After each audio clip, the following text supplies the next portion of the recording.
রাস্তার ধারে থাকা একটি ক্ষুধার্ত কুকুরকে এই লোকটি একদিন খেতে দেয়। এরপর থেকে তার জীবনে অদ্ভুত সব ভালো ঘটনা ঘটতে শুরু করে। অফিসে যেতে যতই দেরি হোক না কেন পার্কিং এ ঢুকলেই দেখা যায় যে একটা জায়গা ঠিকই খালি আছে। এমনকি কাজ শেষে বের হলে দেখে আশেপাশে সব গাড়ি নোংরা হয়ে আছে, কিন্তু তার গাড়িটা একেবারেই পরিষ্কার আর ঝকঝকে। লোকটা তখন কিছুই বুঝতে পারে না, কিন্তু সে জানতো না এই সব কিছুর পিছনে আছে সেই কুকুরটা। প্রতিদিন খুব ভোরে কুকুরটাই সে পার্কিং এর একটা জায়গা আগলে রাখতো। কেউ সেখানে গাড়ি রাখতে চাইলে সে জোরে জোরে ঘেউ ঘেউ করে তাকে তাড়িয়ে দিত, কিন্তু যখনই সেই মানুষটা গাড়ি নিয়ে আসতো তখনই কুকুরটা সেখান থেকে চলে যেত। এমনকি যদি কোনো কুকুরও গাড়ির কাছে আসতো তখনও সে তাকে সেখান থেকেই তাড়িয়ে দিত।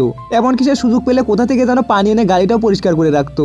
আসলে সবকিছু সে করছিল একটি ছোট খাবারের দয়ার প্রতিদান হিসাবে। একদিন অফিস ছুটি পরে লোকটা বাড়ি ফিরছিল, আর হঠাৎ করে তখন কুকুরটা তার ব্যাগটা মুখে নিয়ে দৌড়ে সরে যায়। লোকটা তখন ব্যাগ ফেরত আনতে কুকুরটার পিছনে দৌড়ে যায়, আর একটু দূরে গিয়েই তখন কুকুরটা থামে। তখন এই লোকটা হঠাৎ করে দেখতে পায় যে মেয়েটাকে সে অনেকদিন ধরেই মনে মনে ভালোবাসে সে সেখানে দাঁড়িয়ে আছে, আর তার গাড়িতে তখন সমস্যা হয়েছিল। সে তখন সাহায্যের জন্যই অপেক্ষায় ছিল। লোকটা তখন কিছু না বলে সেখানে দাঁড়িয়ে থাকে, আর তখন যেন কুকুরটা তার চোখের ভাষা বুঝে ফেলে, আর তখন সে চেঁচিয়ে ওঠে। তখন এই লোকটা বুঝে যায় যে কুকুরটা তার মনের কথাটা অনেক আগেই বুঝে ফেলেছিল।